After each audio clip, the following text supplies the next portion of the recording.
stars in MMA who just happen to fight each other early on in their careers. We have Garrison Thomas, who cites his favorite fighter as Conor McGregor, and you have Kenyon Davis, who has Max Holloway. You know, with Kenyon being a long, lanky guy, I could totally see the Max Holloway influence.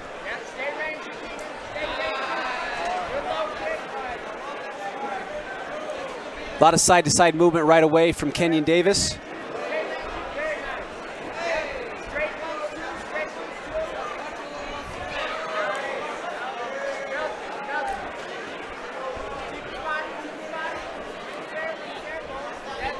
You have Corey Sandhagen asking for the teep to the body, which was delivered right on command from Kenyon Davis.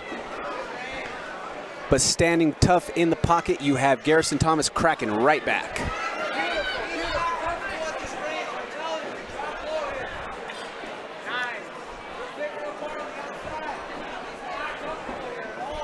What does Garrison Thomas need to do to figure out his way inside of the reach of the longer fighter in Kenyon Davis? He's going to have to have a lot of volume. He's got to move his head side to side, get off center line, and just show the wrestling. If Kenyon's shown any weakness, it's been his wrestling. So I would just show a lot of level changes and just kind of fake that in there, just so give him something else to worry about. And then you can find your mid strikes, your hooks, your uppercuts, find your body. It's going to be tough. There is such a difference in their reach. He's going to have to throw volume to get to the inside. I like some of the creativity and the angles that we're seeing from Kenyon, though. Yeah, sure. You know, it's not that surprising if you look at who's in his corner, but it's good to see, especially from an amateur. And I do believe that we're already in the first, 90 seconds that we're into this fight. We've seen growth from him from his last fight. And we're also seeing some growth from Garrison Thomas and standing tall in the pocket and not backing up consistently. Yeah, and I think Garrison's just trying to figure it out. It is a tough range to figure out. I think it's just taking him a minute to try to figure out that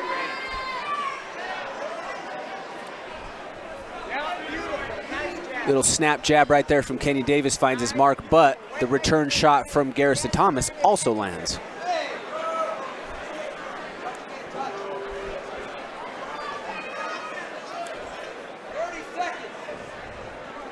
From long range, because he has such an advantage there, I kind of like that snap jab that Kenyon's throwing from the hip. It's almost looks Bobby Green-esque. Brandon Without lives behind that at flyweight. He's a taller, longer guy, and he makes a killing off that. You don't see many guys Kenyon's size at 125. Correct. And it seems like he's starting to kind of figure out how to use that length, use that reach advantage. Where in other fights,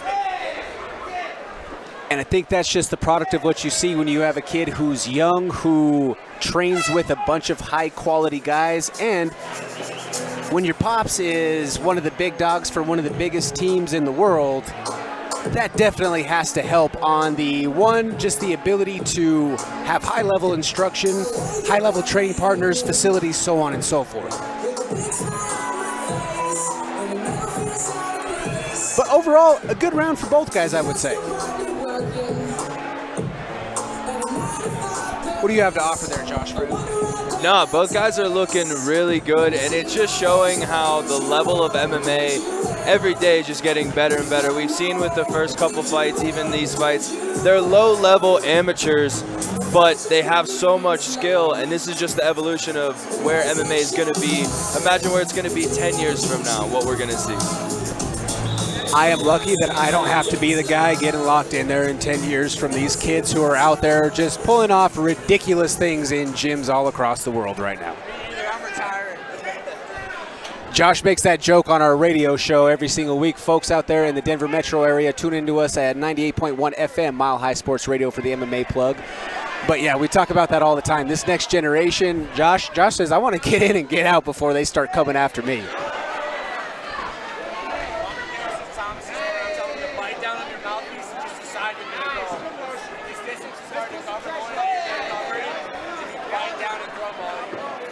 That's fair. He's got to get the respect back.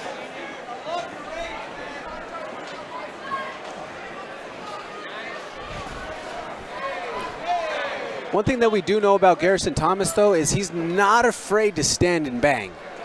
He's just got to figure out his entries. He's super tough, super durable. Yeah, he's not afraid to trade in the pocket. He's just got to get to the pocket. Now, if you're maybe Garrison to maybe make the threat be respected, are you attempting a takedown at some point? Are you level changing to at least make him honor the threat? I'm going to be super level change. Yeah, more feint. Garrett's going, he's going to feint a little bit, show level changes, and then blend his striking into that. You got that shot. You got a good shot. Make me think about it. One thing that I feel like has impressed me some of the most thus far in this contest with KEYNAN Davis is his hip movement. He's been able to switch from each side pretty fluidly right now, and you know that's just, again, that's something that we don't typically see at this stage.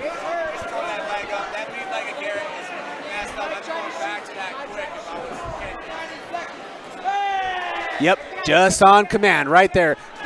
Cody, there his is burning. Do you have is your headset plugged right into his head?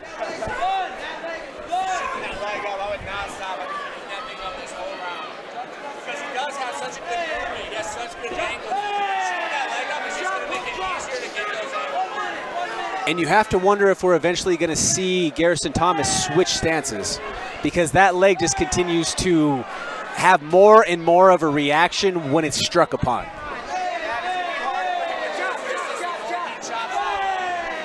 And now we see a little bit of hop on the recover. Folks, we might be on the way to a leg kick TKO right now if he doesn't start checking those. And Keynan's doing a great job of going high and mixing low. If you look across the body of Garrison Thomas, you see some bruising at the ribs, you see some bruising on the inner thigh, and you see it on that calf. But we're seeing a little bit of aggression, and just like you said, bite down and close that distance right there. I would like to see that a little bit more from Garrison. But you have to wonder what kind of force or generation he has from that lead leg right now.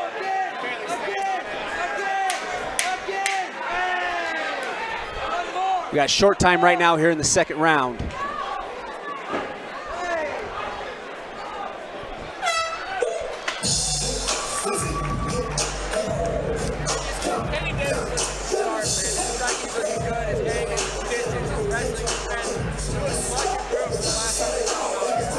Certainly.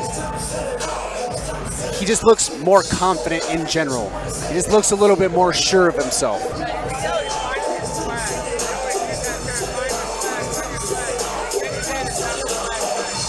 Certainly.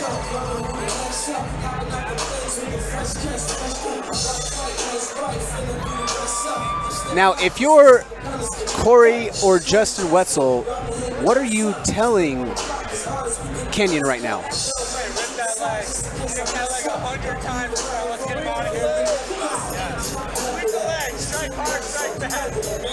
Strike hard, strike fast, no mercy, baby.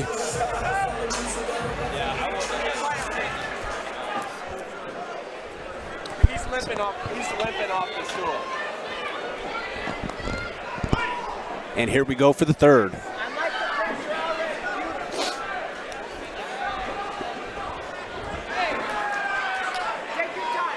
Tell you what, man, Garrison Thomas is tough. And overall, he's a good kid. You know, you talk to him at the weigh-ins, and then today, you know, he has a good energy about him all the way around. You know, the move down to 125 just happened to be against a very seasoned opponent who has a lot of high-quality guys around him. I think that he'll be able to take a lot of learning lessons from out of this fight right now and be able to build for the future. He's still standing tall in this fight right now. I do believe that if he's able to press the action, close the gap, and get the fight to the ground, he still has a fighting chance right now, and just as we said, goes for the takedown but ends up on his back through the transition. With KEYNAN Davis right on top in the mount. Part of that is the damage that KEYNAN's done to that leg. He's not able to drive and have proper explosion through that leg. And you see him just kind of fall over because of that.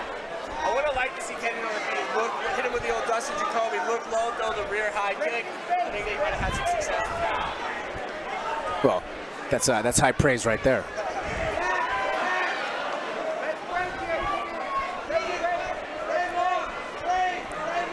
But at that, to be fair, in the grappling transition and sequences tonight, the few that we've had, Kenyon Davis has looked confident. He has not been kind of the, and again, we're talking levels of wrestling when you got a guy like Aaron Beltran, who is an accomplished collegiate wrestler.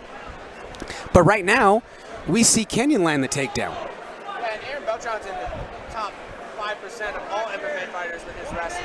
He's got really good wrestling, really good scramble. It's a tough matchup for anybody. Correct. We got 1 minute. 1 minute. Let's work. 1 minute. If you're Garrison Thomas right now, what is your best route to victory? You've got to find a finish right now at this juncture, but what are you trying to do to get that? He's just got to bite down. I don't think the wrestling's going to work. You know, Kenyon's done a good job. He stuck 2 or 3 takedowns. I think he's got to bite down and throw hard and throw your Hail Mary out. We'll see how that unfolds over the course of these next 120 seconds approximately. Maybe even less. These 3-minute rounds go by so fast, guys.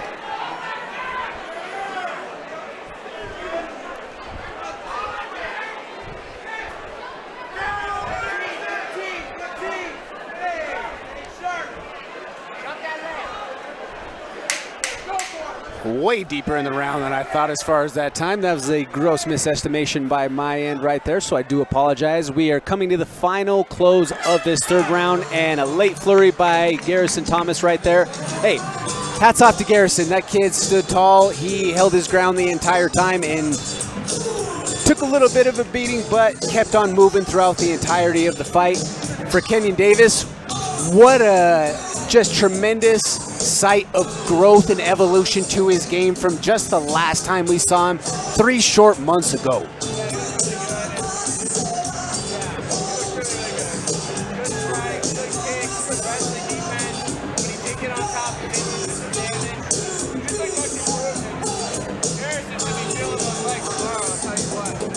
Oh, certainly.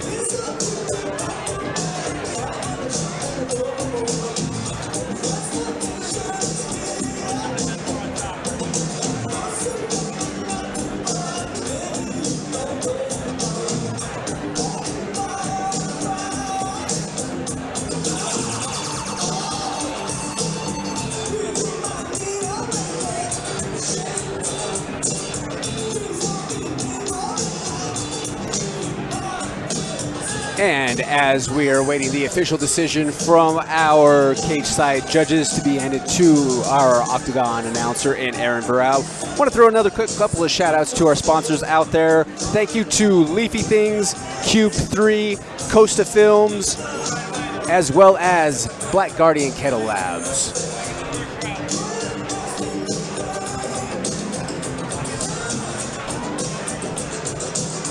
Folks, there's a packed house right now at the Stampede here in Aurora. We're right off of Havana. It is jam-packed. There were people turned away at the door because we sold out of every last ticket and space that we could have in the building tonight. There is no room here, and I feel bad for anyone who didn't get in because this place is popping right now. And speaking of having a packed house, we have the former NFL Pro Bowler, Philip Lindsay, in the house. Judge Short scores about 30-26. Judge Abieta scores about 30-27. You're declaring your winner by unanimous decision, Mr. KEYNAN Davis! And Kenyon Davis with the unanimous decision victory right there. That was